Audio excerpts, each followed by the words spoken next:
So I'm actually sitting with Devdutt's a book copy with me, How to Become Rich, 12 Lessons I Learned from Vedic and Puranic Stories. And I consciously decided to read this book after this session with so much more context, and I'm sure you all will reach out for your copies as well.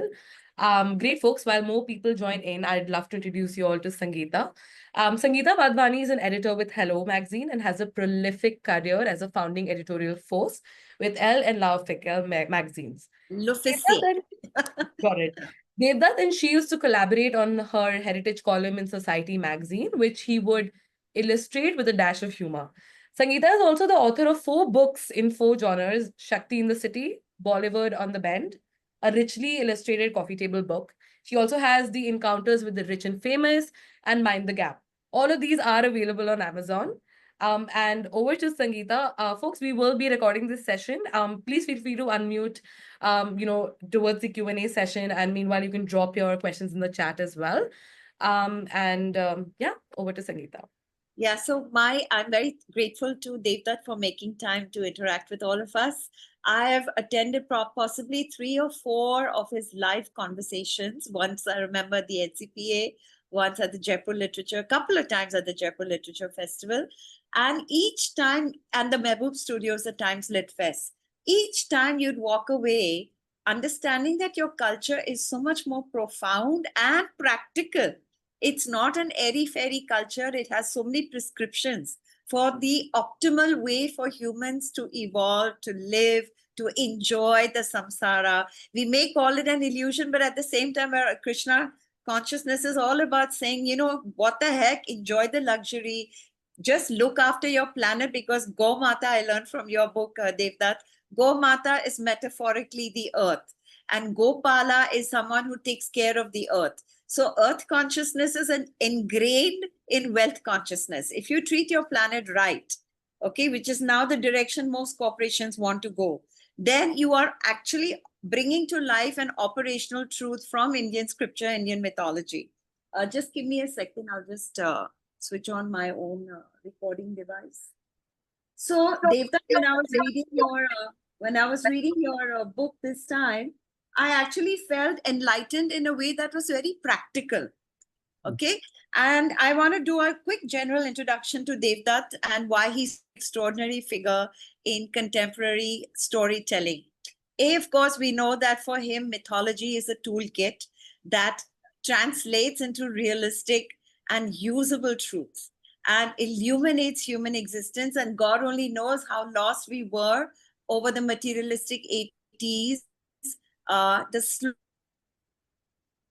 90s, internet came in, and it's like you've gone from adolescence is now moving into a more evolved adulthood. That's the way the Baha'is look at it. And in Devdutt's books, we realize that, with his over 50 books on the relevance of Indian and world mythology in modern times, what we realize is that we are the biggest fools to look westward for direction when there is so much direction already available to us in our own storytelling. And he has written over 1,000 newspaper columns that appeared regularly in reputed English and Hindi journals. Moreover, many of us have grown up watching TV shows Business Sutra and Devlok, which were path-breaking at that time. Imagine you're taking now finally the relevance of Indian myth post-colonization, post-colonial amnesia. You're taking it to the whole wide world and to your own netizens and citizens. And he single-handedly has mainstream mythology in India over the last 30 years. So let's give him a round of applause and welcome Devdutt. And we will hand over the stage to you, Devdutt, now to tell us about areas of this book which will make Chanchal Laxmi, the topic of today, want to stay in our lives. Okay, it's one thing to attract her. So he talks about attracting. Secondly, keeping her. Because we're in a highly disruptive world, he even has mythical figures that represent disruption. So given disruption, given how easy it is to replace our goods and services, what learnings can we take away from this book? So Devdutt, over to you. Thank you, Sangeeta. I just want to confirm with everyone whether you all can hear me, because we are doing through technology. It'll be useful if you can just say yes or some kind of a message so that I know that at least 50% plus can hear. So that's Okay, cool. Everyone in Thank the you so chat is much. saying Thank you yes. so much. Yes. Because everybody's from different parts of India, so I thought it's best to just check once. So what I do is I'll be using a lot of the chat box so that, if I'm explaining a concept, I'll just put it over there so you can also read it. So just keep it open on the side and I'll keep using it, just to help us in understanding. Now, I've always begin my talk by explaining what is mythology. So that's the elephant in the room. Everybody keeps asking me, sir, आप mythology क्यों नहीं बोलते हैं? History क्यों नहीं बोलते हैं? And it's like a very boring question, but I don't think it'll ever go away. So we have to ask ourselves a question, where do we locate faith? Faith, or Hindi में जिसको हम विश्वास कहेंगे, where do we put it if you have a binary of fact and fiction, where do we put the word faith? And that's the question that one has to ask. The first question to ask is, where do you locate faith? You believe in something, you believe in someone. So it need not be something, but you may believe in someone. You believe in your friend, you believe in your father, you believe in your mother, you trust your organization, you trust your colleagues. Words like faith and trust, where do we place them? And is it a fact or a fiction? Because you cannot measure faith. You can never measure faith. And as per the scientific world, if you can't measure something, it doesn't exist. Management, many of you all are in the management world, in the leadership world. Our management world comes from the industrial world, and the industrial world comes from the scientific world. And the scientific world comes from the world of measurements, where you don't trust anything unless it can be measured. So I measure a task, I measure a target, and I keep tracking you using various tracking systems. How much have you done? So our entire life is about report cards. And we are told that that which appears in a report card is fact. And that's how we are conditioned. If you cannot measure it, it is fiction. Now, in this binary world, which emerged around the 19th century, 18th, 19th century, where do we locate the word faith? And this is a question, once you ask this question, you understand where to locate the world of mythology. Because mythology is the language of faith. Because different cultures in this world. So when somebody tells me a story from the Bible which talks about virgin birth, now, you'll say, Dev, that it doesn't make sense, but it is a language, a metaphorical language, which is trying to communicate something which doesn't make rational sense, because we're not dealing with material things, we're dealing with emotional things. And we're dealing with primarily two emotions. One is hunger, and the second is fear. Hunger and fear. We want food, and that is measurable. So in your kitchen, you have food. I can measure the food. I know how much food there is. I know what kind of food there is. And therefore, I can infer that you are hungry. The people in this house are hungry. If I enter a place where there is no food, I will infer there is no human being out there. There is no animal out there. There's nothing which is hungry in that space. If I go to a space station where I find food, I know that in the space station there are human beings, or at least planning to come. So the presence of food indicates the presence of hunger. But mathematically, I cannot measure hunger. Look at a plant again, and you will see the plants have thorns, and they're very clear thorns, and they have bark. And you ask yourself, why does a plant have thorn and bark? And you will infer that the plant has something to fear. It fears something, and so protects itself with a bark and with thorns. And therefore, you infer the presence of fear. These are two primary emotions that are present in every living organism. So when in Sanskrit text they will say jiva or alive, this creature is alive, the translation would be someone who is hungry and frightened. So we are alive, which means within our bodies there is hunger and fear, but there is no way to measure it. There's no way to prove its presence or absence. I know for myself, in my body, I can see the hunger and fear, but I can't show it to anyone else. I'll say, you have to trust me when I'm saying I'm frightened. You have to trust me when I say I'm hungry. And the same applies to people around us. If you walk and meet people in a room, we say hello to people, but we don't see people as embodiments of hunger and fear. And that is the world that mythology explores. It doesn't explore the world of food, of security. It doesn't measure your per capita income. It doesn't measure GDP. It doesn't say you are rich because your market capitalization is X, Y, or Z. It looks at you as a person and says, how frightened are you? How hungry are you? In the corporate world, we don't use the word hunger. We use the word ambition. We use the word aspiration. And we have trained an entire generation of children to be aspirational, be ambitious.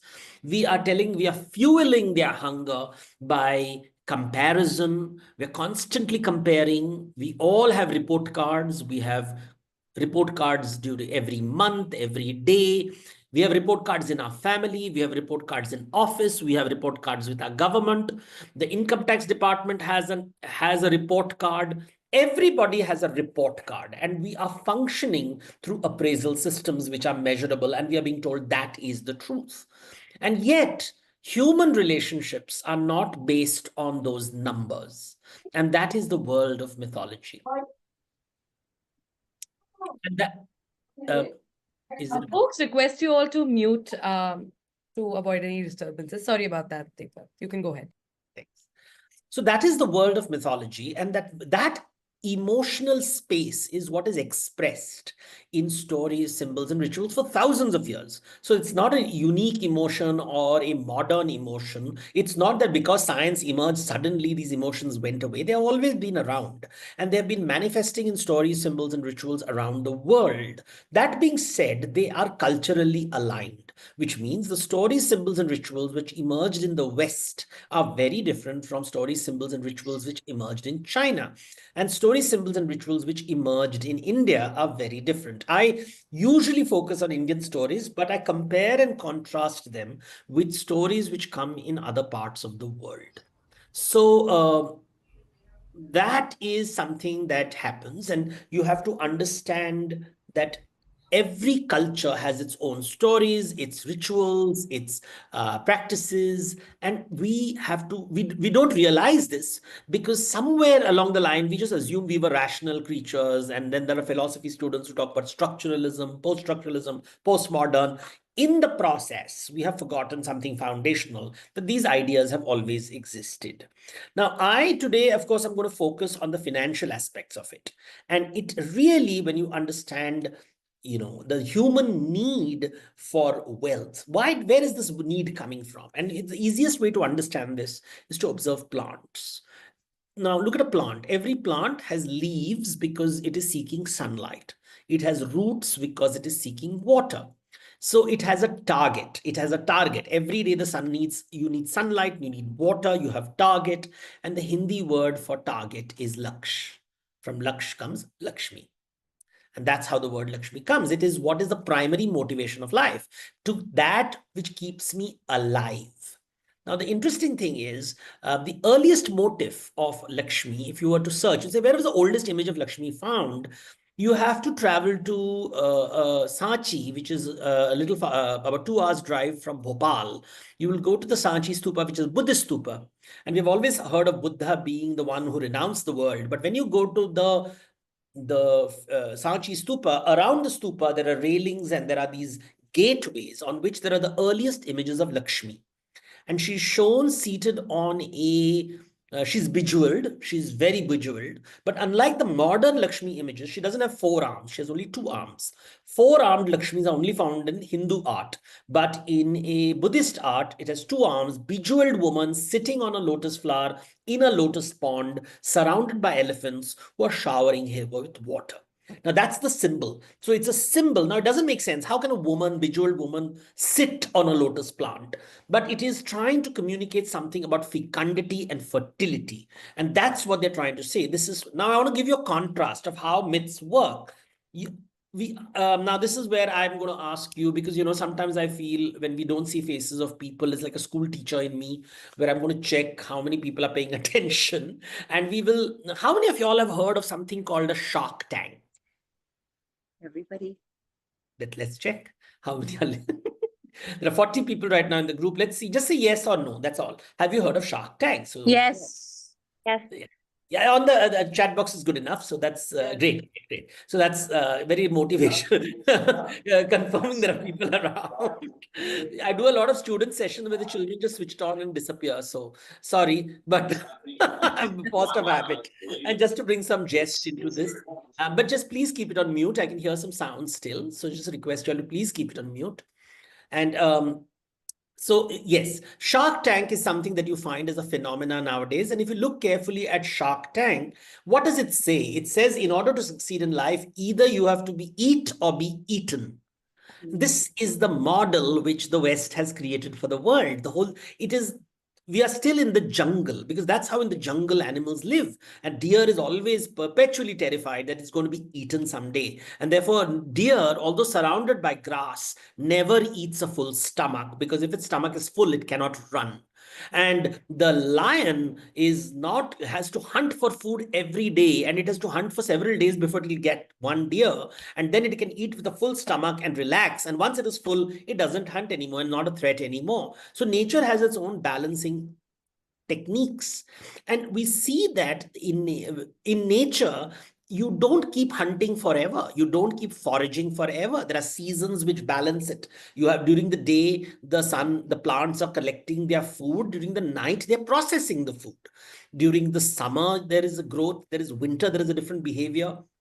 There's a rhythm. But with humans, we are not bound by nature's law. And a Shark Tank is basically saying in order to survive, you have to be brutal. And I've always amazed at the cruelty of the language which is used, because here are entrepreneurs trying to create a business who are being treated almost like bullied by these people because we are told that is what will make you strong. And suddenly you realize we have turned business into a battleground. This is what the world has become. Everything is comparison, competition, battleground, fight. You have war zones in business spaces. You have strategies. All language of business is military language. You have targets. You have tracking. It almost sounds like Indo-Pak war going on. Everybody ambushes. You have targets. You have crack teams. And you realize it is a very masculine model of thinking. This is the masculine model of the world because it is a very violent model, and it is really based on an extraction economy. And that is where Lakshmi has to be seen, because Lakshmi sits on a fertile lotus pond, which is full of life, not a shark tank. So I wanted to compare these two models in your head. There is the lotus tank, which is full of fragrance, bees, butterflies, turtles, fish. There is the elephant, symbol of power and wealth. It is what is called in Sanskrit Mangal. It's a Mangal system where wealth is pouring in as against an extraction economy, which is what which the Roman Empire was an extraction economy. The East India Company was an extraction economy. And that is a model which everybody is being trained around the world, a very violent model that is never going to have a happy ending. It's always going to be an endless fight with the sharks. It's a dog-eat-dog world. It's a rat race. And that's the language of management. And the point of my writing is to draw people's attention to alternate models of thinking. And that is what made me write this book, because, when I said about how to become rich and we're talking about Lakshmi, the Indian model is not based on, in fact, the worst thing you can do is chase Lakshmi and trap her in a box, because then the trouble will start. And that's how the model of the business is, because the Indian model of business is about circulation. You have to keep circulating the wealth. Lakshmi is a restless goddess. She does not like to be kept in one place. She has to continuously move. And a smart person figures it out that if I invest her correctly, she will return repeatedly, and therefore her movement is never stopped. And the surplus which comes to me shall be reinvested in the market. And that's how we create a virtue cycle of investment. And this is how Chanchala as a concept is explained in ancient India, that the purpose of your life is to create an ecosystem where there is continuous investment and returns. I'm using a modern language, and I'll quickly switch between, because do not see culture in this way. We are trained to see, whenever people talk about Hinduism or culture, they immediately jump to something like a Bhagavad Gita. And then you have these celibate men who are saffron robed, telling women and men how to live their lives. They themselves have given up the world, because somewhere along the line, we believe that people who give up marriage and who give up family and who are celibate are somehow holy. And these are all primitive tribal practices which have nothing to do with the way scriptures talk. Because in the scriptures, they're saying that human beings need food to survive. Now, money economy is a new thing. Money economy emerged, of course, one of the earliest places where money was invented was India. Around 2,500 years ago, roughly the time of the Buddha, we find the first coins being used in the Gangetic Plains. And the word for English word cash comes from the Sanskrit word kosha, and kosh is a treasury, and cash comes, a kasha pada was the old term. And in traditionally, if you notice, women, the cowrie shells were used as currency. Cowrie shells are only found in the Maldives island, and they would be brought to India. And in traditionally, you'll see a lot of goddess temples, the women wore cowrie shells because that was used as currency. And even today, we use phrases like "Phuti kaudi nahi dunga." Phuti kaudi is a broken cowrie. Four broken cowries meant one single cowrie. So that is how these cowrie word is used. Then gradually gold came into picture, and you'll see in South India, you would have these Lakshmi mala that women would wear. And I know that a lot of my Sindhi friends have something called a guinea necklace with Queen Victoria. And you realize that this is an old practice where women would keep the money in the house. Many of these were trading communities. The men went out to trade, and there was no guarantee the women, they would come back alive. So the cash was managed by the women of the house. That's why many Sindhi households I know are matriarchal, and people keep wondering why. Sindhi houses. The men would be trapped.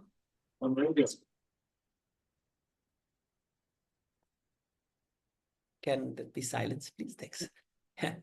So the men would be, the women have to stay at home, and the men would travel. They would go, and the trading communities, whether it's the Maheshwaris, the Agarwals, all the Baniyas, they had to travel to the market space. And we forget what it was, how dangerous it was to travel in the old days, especially in countries like India, where it would rain for 4 months. And the trading cycle was typically pre-monsoon and post-monsoon. Pre-monsoon, you travel to the market, and post-monsoon, you come back from the market, or the other way around. And this is how the markets were. And they were dangerous journeys. There were no highways. You traveled by elephants, which is why elephants is symbol of Lakshmi. Elephants are the only ways you could cross the rivers. You could climb the mountains. There were no horses in India. Horses were always imported in India. So you have to travel with bullock carts. Very difficult to travel by bullock carts. You travel on boats. Rivers are where all the business would come. Rivers are, that's why Apsara, the goddess, the fertility goddesses, the river goddesses are the Apsaras, because you go up and down the river. Kashi was the spot where the Ganga is navigable only till Kashi, and that is why the real wealth was only from Kashi down to Ganga Sagar. North of it, there was no money because you couldn't go by. The boats were not there, so it was an agricultural land.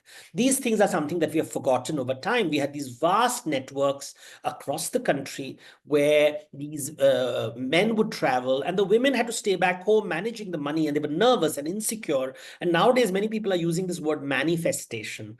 Now, what is manifestation? It is just what your grandmother did. It's called Vrat Katha. You did vrats because you were so scared about whether the husband is going to come back or not, and you don't know what to do. You don't go to a therapist. What you do is you do a ritual that helps you manifest both the success of your husband and him bringing back. You'll find this in Jain communities also. There are these whole rituals which were performed, which involved fasting, which involved eating a particular kind of food, but staying up all night. These were psychological tools to cope with the insecurity whether the husband is going to come back or not, because they go by ships. You don't know whether shipwrecks can happen. Anything can go wrong. Insurance didn't exist. The only insurance was the caste, the community in which you belong to. But you don't want to be dependent on your relatives. We all know what happens to a woman whose husband is gone in a society like ours. Therefore, sons were important, daughters were important, networks were important. And this whole network which was created in order to generate wealth. And this is something that we have to bring it back. That really, in India, we created wealth in a holistic way. It was about relationships, it was about hunger, it was about fear, it was about being enlightened. And the real trick was investment. So it's there's a difference between lending and investing. In lending, there is an expectation of return. In an investment, you don't put a timeline, it will come. And that's the difference. It's not the modern investment banking systems where the investor sits on your head like a shark and wants you to give the money because he's going to sell you in the stock market. That's not investment as traditionally assumed, but it is. I'll give you an example from Europe. The European example was that you plant a olive tree. You are never going to get the fruit of the olive tree. It's your grandchildren who will benefit from the olive tree, because it takes about 3-4 generations before it fructifies. Or for that matter, there is a beautiful story in the Bible of the talent, where God gives a master gives 3 of his servants some money. He gives 100 rupees to each one of them and goes on a journey for 10 years and comes back after 10 years. The first servant says, I had 100, I've made it 500 rupees by lending it. Another says, I had 100 rupees, I've made it 5,000 rupees by investing it in the market, by being a shareholder in other people's businesses.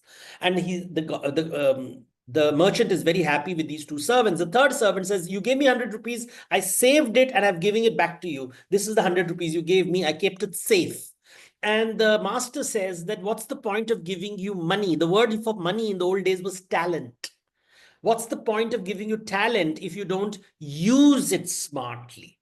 And the same idea is found in the mouse merchant story of the Jatakas, where it's a very famous story of a poor man wondering how he will make money. And he overhears a merchant saying that you can even make money out of a dead rat. And he wonders how he'll make money out of a dead rat, and picks up the dead rat and wonders what to do with it when he sees a rich man's cat wanting to eat the rat, and he doesn't give it to the cat. And then the merchant gives him a copper coin saying, give the rat to my cat and here, take 1 copper coin. And that's when he realizes that wealth flows in the direction of hunger. Wherever there is hunger, wherever there is a demand. So hunger is, of course, is a nice word. I like to use it. But in the corporate world, we use words like demand. That's the good word, right? Need, demand, but it's basically bhook hai. Jahan bhook hoti hai, wahan bazaar hota hai. So you have a hunger for a manicure, therefore there is a manicurist. You have a hunger for a pedicure, you have a pedicurist. You have a hunger for luxury, therefore you have luxury goods. If you understand hunger, you understand goods and services. You understand what people need. And hunger is what the mouse merchant figures out. So Lakshmi moves in the direction of hunger. So the stories are trying to explain the complexity, the hunger of these women for their husbands to come back with wealth, and they don't know how to handle it, leads to the vrata rituals from manifesting themselves. And if you have the eyes to see, you will recognize what's going on in that society. Why do people perform these rituals? You see the insecurities in their families, you see the hunger in their families. What are they yearning for? And this yearning, I mean, anybody who studies the luxury goods industry, why do you want a Louis Vuitton? Why do you want Chanel? It has no practical benefit. However, it makes me feel successful. It makes me feel confident. I wear the right perfume, I feel powerful. And people have figured it out. And therefore, this is how the world how it is a building designed, how is art designed. It satisfies these cravings. And once we understand the cravings, we understand the laksha, and therefore we understand Lakshmi. And the way to get her back into our lives is by creating this ritual of investment and return. Now, what's the traditional word for investment and return? You go to a Hindu temple, and typically in a Hindu temple, when you go to a temple, you always give an offering, and you call it naivedya. And when you receive it, you'll say, I want to get a prasad. So I go to the temple with Naivedya and I get prasad. I invest Naivedya and I receive prasad. And, if you go to a temple, you're going through a bad patch in India, you go to the Tirupati temple, you give about 5 coconuts, hoping that, things will be good. Things work out. Next time you go to the temple, you go with 10 coconuts. And that's a great return on investment, both for you and for the deity, who knows what the meaning of customer delight. The thing is, the moment you go back to the temple, you're going to ask for something more, and that's called a repeat order. And when you ask the god more, he keeps giving you more. He always gives you more than you ask, because then you're always in his debt. And therefore, you have to repay the debt. And therefore, you'll go back to the temple, and the cycle is maintained of repeat orders. And then you start telling your friends about it. And that's called a referral. And the referral creates more wealth. And all gods know that Ichha Purti Devata is the shop that satisfies all your desires. You go to the shop and you get what you want. You go to Amazon and it gets you quickly everything. Blinkit gives you everything quick, quick, quick. And the thing is, we start thinking, but the management principle is not looking at the shareholder, which unfortunately how Shark Tanks function. The management principle is, how many mouths are you feeding?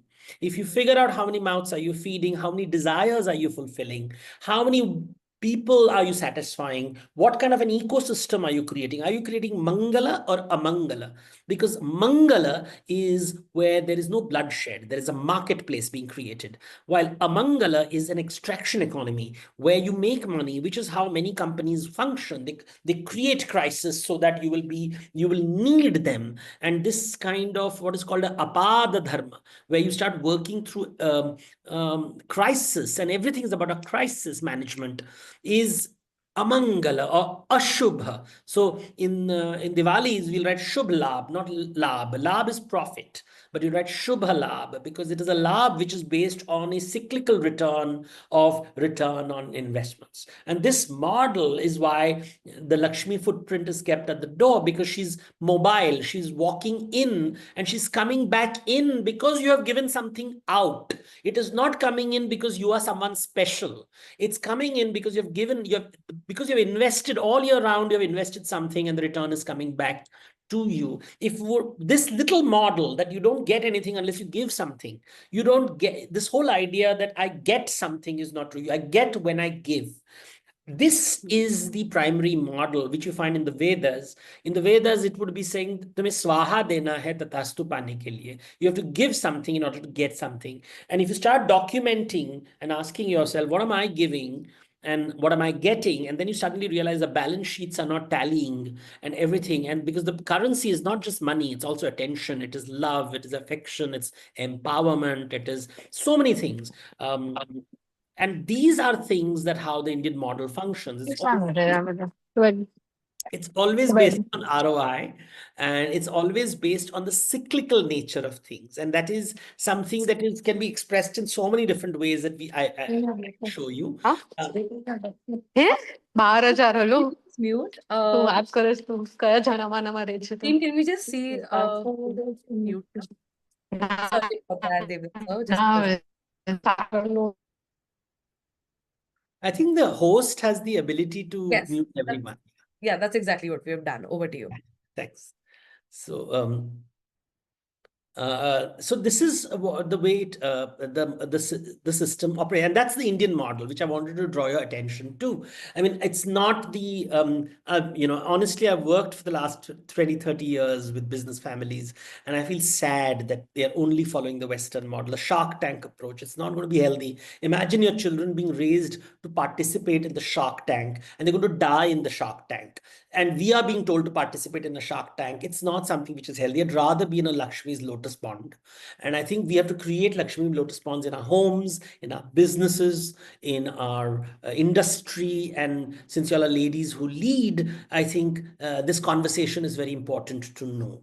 Because if we don't raise this conversation, the masculine ecosystem will continue. And you can call it a Western ecosystem, you can call it a masculine ecosystem, whatever you want to call it. You can call it, there are different languages for it. The point is, it is a violent ecosystem.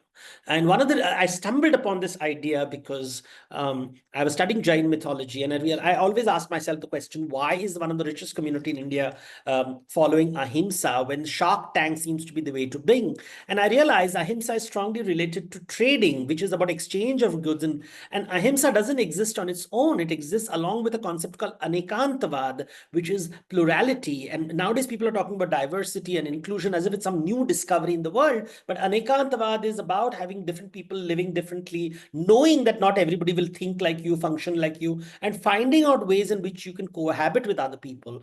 And most importantly is the concept of aparigraha, which is, of course, most of my Jain friends have completely forgotten because they think it is about the monks walking around like Digambar, but it basically means all your surplus has to be reinvested in the market. That's the meaning of aparigraha. It's not about giving people, because if you give money to people, they go into debt. And when they go into debt, they go into naraka. And one of the reasons, the famous Karna character in Mahabharata is always people say, what a tragedy, what is a tragedy? It's because he's not investing, he is giving people money. Now, whenever you give, this whole idea of debt is very strong in Indian idea that if you receive something, you're in debt. And therefore, you should always give it back. And you have to create ecosystems where people can repay what you give them. And what you give, it's a complex language by itself. But unless you have this mind, that's why they love say, kisi ke ghar khali haath mat jana. Kabhi, in Sudama's story, it begins not with Sudama asking for help, but by giving something to Krishna to eat, saying, I've met you after so long, here, eat something. This is what I've brought for you. The story of Sudama begins with giving something. And in the Rig Veda, you don't have anything to give, you give praise, you praise people. Now, we are the most conjuice people when it comes to praising, because we only during motivational speech and appraisal time is when praise is given, and that's also false praise. But praise is what the gods want. When you do arati, if you look carefully, all the gods want is to be recognized for who they are. So you'll tell Hanuman how great he is, like he doesn't know, or you'll tell Krishna how great he is, like he doesn't know. But it is, I think, a training program for us that next time you look at your staff, your assistants, your employees, your employers, your partners, your vendors, your assistants, when was the last time you praised them? Because that's what motivates me, gets me the skip to give that extra mile every day, and the return will come. It's not lending, it's investing. And I think that concept, that is why Krishna says, Phalki chinta mat karo. And remember, Krishna is Vishnu waiting over generations for Lakshmi to come his way. And she always comes, which is why she sits on the ocean. He sits on the ocean of milk. And this is the model that the book really dips into some of these concepts, which I think you'll all have a copy of this. But some of the concepts through the stories of Annapurna's kitchen, because it's a kitchen model, not a war room battle. Or it is the idea of Satyabhama, who tells Krishna that not everything should be given away, keep something back for us. It is about the goddesses talking about food, and the metaphor is food. We have forgotten money is ultimately to be consumed. Money is actually food.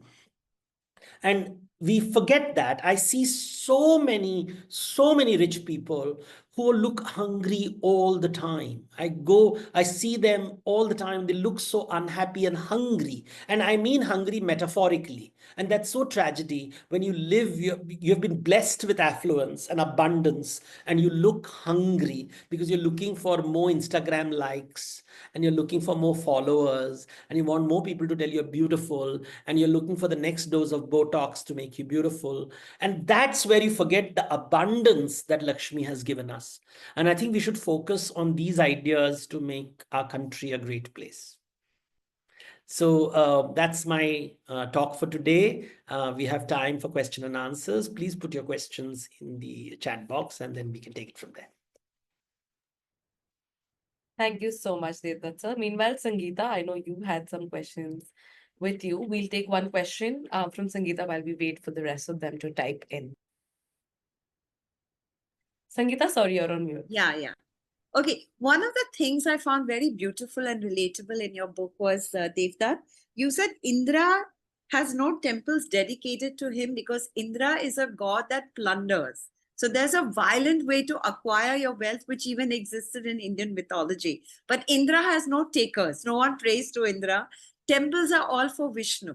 And Vishnu is always having Lakshmi by her choice because he always wants to see how can I make her happy. All the leelas that we see are to make Lakshmi happy, right? Rangabhumi is what you called it. And Yes. you said Krishna is the god of the marketplace because he doesn't believe in violent exchange. He believes in fair exchange, right? You give something, you get something. And that is usually far more palatable than a Kurukshetra or a war which drains you, which is your Shark Tank philosophy. You know, it's like either eat or be eaten. So very interestingly, men, I always feel men and women who first want to make other people happy tend to be wealthy. And I've seen this in human nature. Even in my social circle, it's the generous people who tend to acquire and keep wealth because they're happy to circulate. Well, you find all kinds of people. You Yeah. find people who invest in others, and there are people who extract from others.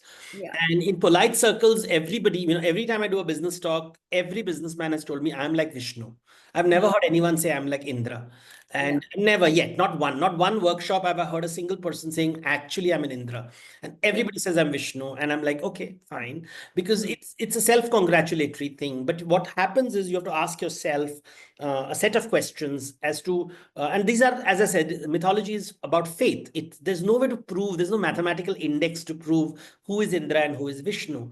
But typical Indra personality is always one looking behind his shoulders, always wondering over his shoulders, always checking whether something is going wrong. I'll give you examples of it. You will see them not delegating. They will not delegate to people because they're afraid they will be overshadowed. They will not create a talent pipeline because they want to be in charge all the time. So even when they're 80 years old, they'll still be. And every family function I've gone to, the children, after the father has left the room, the elders have left the room, they'll say, Papa to gaddi chhodte hi nahi hai.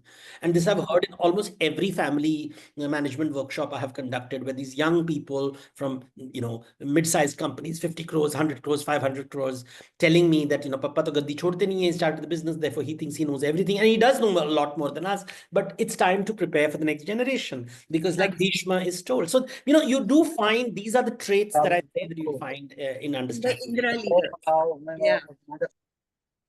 Is there someone asking a question? Yeah, there are, I think, 2, 3 questions, couple of them. You want to just look through I'll them? help with that. So Hani Thakur asks, you said people are looking hungry. So if one understands that and satiates that hunger, are you saying that that is what is ethical business? There is no, I don't use words like ethics and morality because these are based on, these are Judeo-Christian concepts which tell you what is a right business. So if you go to Google, they'll say we are ethical until you show them the cobalt mines. And you go to Nestle and they'll all say we are ethical businesses until you show them the child labor happening in Africa. So these words are horrible words and they're false words. The point is, how do you as a person function in business? For whom is the surplus wealth? Is the surplus wealth for yourself, or is it an investment for your family or for the larger ecosystem that you're working for? How do you deal with the surplus wealth? What's your relationship with the surplus? Do you know what is surplus? Do you know when you're enough? And if you're happy with 100 rupees, but you're capable of producing 1,000 rupees, what do you do with the extra 900? Will you work for the extra 900? That's the question to ask. These are difficult, they're spiritual questions because I need only 100 rupees to be satisfied, but I'm capable of producing 1,000 rupees and I have a 900 rupees surplus. Do I give it to my wife? Do I give it to my child? Do I invest it in the market? Why do I invest in which businesses do I invest? Do I give it in high turnover business? Do I give it to people who are struggling with new ideas? Do I invest in art? Do I invest in culture? Because there is no return in art and culture. There is absolutely no return in investing in an art and culture project. Because the moment you make art and culture commercial, you'll get Bollywood. You won't get good art. You'll end up with the Bollywood world of which over time has diminishing returns because it is not pushing the envelope to create great stuff. And these are the questions that you can only ask when you have surplus. If you don't have surplus, then you're always struggling to survive. So this conversation, like this video call, would not be with people who don't have surplus. And it's really, surplus is a mindset. You can be a billionaire. And I have sat in a private jet, and I keep telling the story to people. I've sat in a private jet where I've heard someone tell me that life is so unfair. And that's my ultimate story. That's when I realized, oh, good, life is unfair because I'm sitting on this private jet and one of the many private jets, and I'm being told life is unfair. And I have to agree because my invoice is on the table. So, right. So can I give you an example? The Ambani wedding made India look obscenely over endowed. And yes, the wealth distribution is very disproportionate. But when you look deeper, I think the Ambanis have always monopolized a service or a good. And that has stood by them. Like no matter how much people envy, hate, they have been smart to strategize their growth by monopoly. So I never talk about people. Yeah. Because if you talk about people, you can't criticize powerful people in our country because you can be behind bars. Yeah. So we So cannot. as a strategy, do you think monopoly is a good thing to do? Is it spiritually considered good? Ask yourself in nature, if you're a monopolist plant, what is it called in nature? Ask a botany teacher. Yeah, What's the plant that monopolizes the forest called? right. And just Google it or ask ChatGPT, and you will get the answer. You don't need Devdutt Pattanaik to say that. Just ask a botanist. What is a plant that sort of, or an animal that monopolizes? Because nature is not built on monopolies, right? Nature is Not, built in a very different way. Nature is, so you have to ask yourself, a lotus pond, is there some animal or a plant in the lotus pond which is monopolizing? Is the elephant monopolizing? yeah. Is Lakshmi has an owl with her? Is that monopolizing? So that is the questions you have to ask yourself. When we talk about rich and powerful people, we can't criticize them, right? You cannot say anything negative about rich and powerful people. It's very easy to make fun of Trump because he's not my leader. But, I can make fun of someone in Pakistan. I can make some fun of someone in Bangladesh. So that's not good scholarship. That's bad scholarship. And I don't want to indulge in that. So we should focus on, that's why I focus on ideas and stories. And mythology is a safe place to have your case studies. Unlike IIM case studies, which, work till 1970s and 1980s, they collapse. Great. We have so many questions in the chat box. Over to Archana Das's question. What's your Indian equivalent to Maslow's theory where self-actualization of fulfilling one's full potential and following one's purpose is key? Thank you for asking this question, because you see, Maslow's theory is one thing which is taught in universities around the world. Maslow's theory is based on Greek mythology. And Greek mythology is about the single hero on an individual journey. It comes from individualistic culture where others don't exist. And the entire Maslow philosophy, the others don't exist. They are a burden to be carried to a particular point, after which you walk away from them the way Buddha walks away from his wife and children, because you have a higher purpose. But higher purpose for whom? Who is this other person that you're working for? An ecological approach to life is where you realize that every living creature exists in a network where we work with each other in an ecosystem. And in an ecosystem, we enrich. And when we say about Kalpataru or Kamadhenu, we're talking about plants which provide for others. And Maslow's self-actualization is not thinking about the other at all. It doesn't exist. Although people keep arguing with me, I said it's argued. It's not self-evident. So in argument, anybody will win, but it has to be self-evident, because the concept of the other, and the Sanskrit word for other is para. Parapurusha, Paradesa, Para, from where the word Param comes, the infinite one, the outside. So that's where this Indian thought is all about the relationship of the self with the other. And Maslow does not even bother with it, because it comes from the Greek world, which is highly individualistic. Therefore, Hero with 1,000 Faces and all these narratives, the mono myth of Hollywood, is all these come from this very Greek idea. It's not even a Judeo-Christian idea. It's a Greek idea, which is highly individualistic. And the hero's journey is always a tragic one because he's only thinking of himself. Wow. On to Deepa's question. If I understood correctly, investing is better than giving. How does that align with the ideas of philanthropy as against, say, social care or corporate social responsibility? So these are ideas, when people say, I want to give back to society, I always ask, what have you been doing till now? Taking from society. Because the assumption over here is that corporate houses are plunderers. They're taking from society, and now we have to burden them with a 5% per pressure that please now be kind. You're doing a charitable deed by being kind. And I think it's very sad when you have to force people using laws to be kind. It's like I'm doing a favor on you by letting you eat the leftovers of my plate. But I think what I'm talking about is a mindset, the way you think. So these charitable is not, everything is a transaction. If I give you something, it's a burden upon you to reinvest it, either pay it forward to someone else or to pay it back to me. But if all of us come from privileged backgrounds, we are born into privilege, which means we come with the burden of privilege. knowledge. And what do we do with this burden? So this entire Indian system is based on economics. And therefore, that I gave the example of charity as Karna. Karna is called Dana Veera Karna. And Dana Veera Karna is shown as suffering because he's giving, and in giving it's, I'll give you a visual example to understand this. There is a ritual in India called the Tulabharam, where there's a pan balance kept in a temple. You sit on one side, and on the other side, you put something equal to your weight, depending on how rich you are.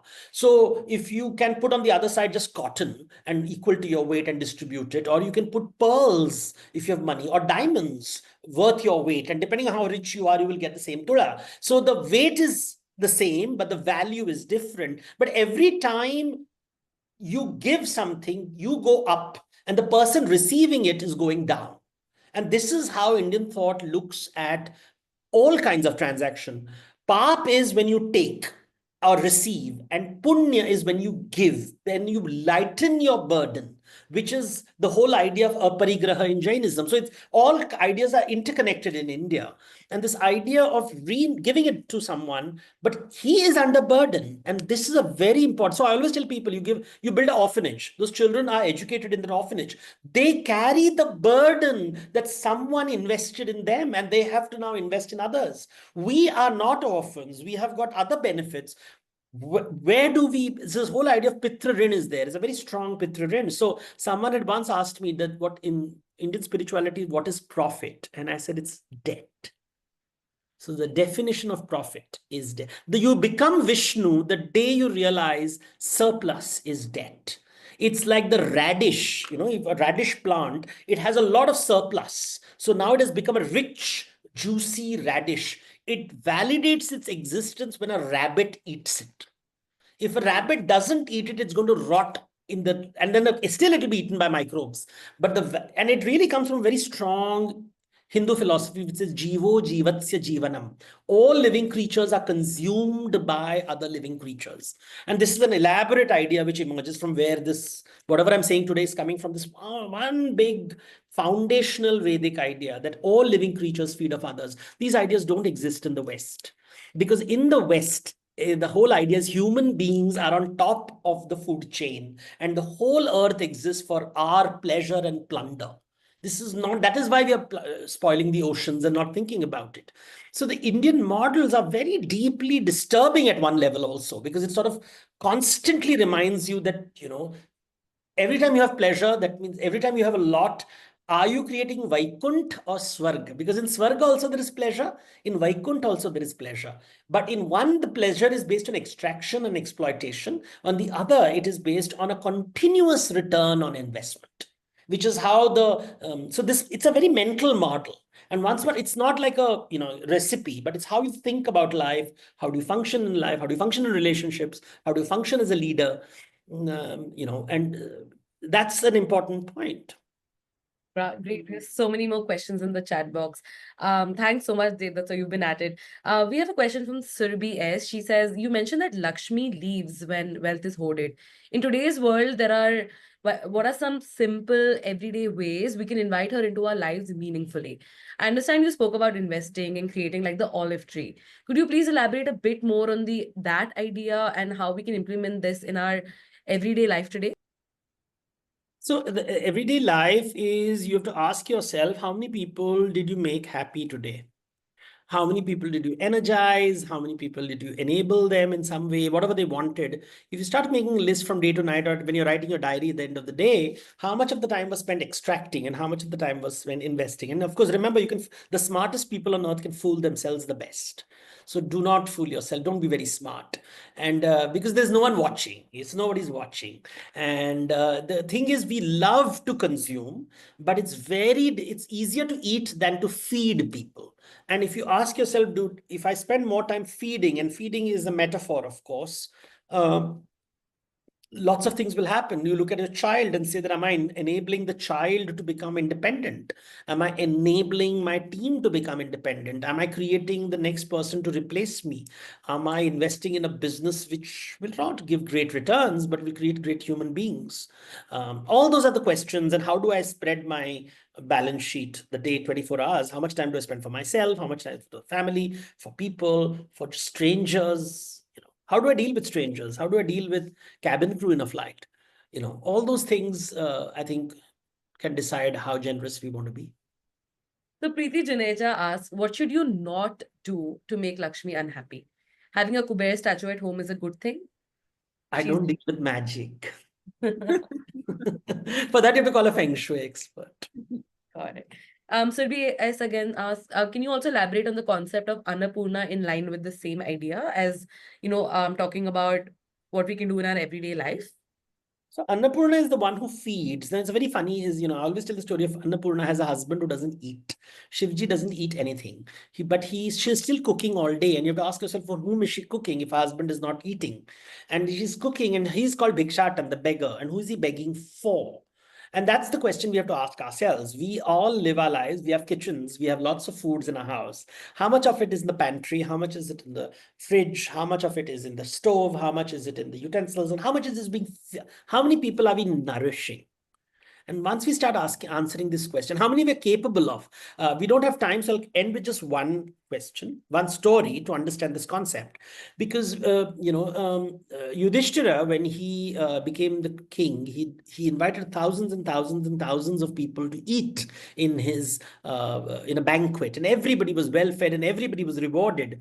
And after everybody had left, there were leftovers being cleaned. And a mongoose comes in, and the mongoose is half gold and half regular skin. And he rolls on the leftovers and he says, oh, it's not good enough, not good enough. And Yudhishthira says, what do you mean? He says, you did so much of charity and I thought it's the greatest charitable act on earth. And I therefore came and rolled on it because, half this body is become gold because I rolled on a charitable thing. And I was told that if I find an equally charitable person, I will become fully gold. And he says, who was this charitable person? He says, there was a beggar once on the road who had not eaten for several days. When he finally got a piece of bread, and then just when he was about to eat, he found a stranger there who had been who was very hungry and was not able to find food. So he divided his bread and gave half of it to that stranger. And then he saw a rival beggar with whom he quarreled all the time, who was also not getting any food that day. So he tore whatever he had half and gave it to that person. And he ate a quarter actually, and the rest of them ate, and all three ate. And that was the great act of charity. Yudhishthira, you have millions and millions and billions and trillions of gold coins. Clearly, you have not given 3/4 of your wealth. You still have a quarter with you. So I think that story tells us a lot about proportion. And I think proportion, everybody's charitable, but are we charitable enough? Are we investing enough? We are capable of so much more. Do we need 100? What do we do with the 900 is the question I want you to leave with. Thank you so much, Devdutt sir. I know a few questions went unanswered, but we do have Devdutt sir's book is, we'll drop the link here as well, and you can pick that up and hopefully that'll answer all of your questions. If not, you can write to us. We'll try to get in touch with Devdutt sir's team and, get you some answers as well. But this has been amazing. Thank you so much, Devdutt sir. Sangeeta, any parting words? Over to you. Parting words, very enlightening. And I put down many, many things to discuss, but then we had to be inclusive, of course, like you're saying, it's part of our culture. But this could have led to many more conversations. And I think we've kind of hit the tip of the iceberg of the wealth in the book, the wealth of insights in your book. I love the book. I encourage everybody to download it. And I'm sure they can email you questions, further questions. Yeah. Sure. Yeah.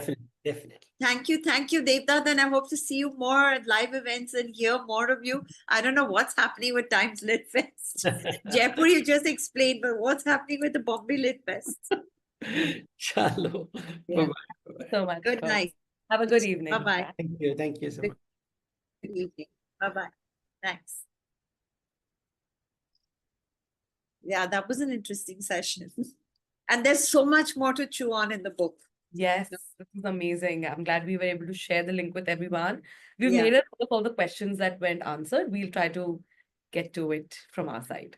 And do share the link to the chat. Let me figure out how to cut it. I thought there were lots of gems. Thank you so much. Like this Correct, whole correct, like correct. Puti Kauri, all the Hindi films say, no, Puti Kauri nahi milne wali. And Yes, it's actually shells at yes. the We will, coins of the will day. be sharing the recording of this session. Thank you so much, folks. We'll be ending the Yeah. session. Thank you. Thank you. Thank you. Bye-bye. Bye. You did a great job, Shivani. Yeah, You're it very was, on it. yeah, it was great. Chalo, Very bye. time. Bye. So thanks, Sangeeta. Sakshi, we can end the session, please.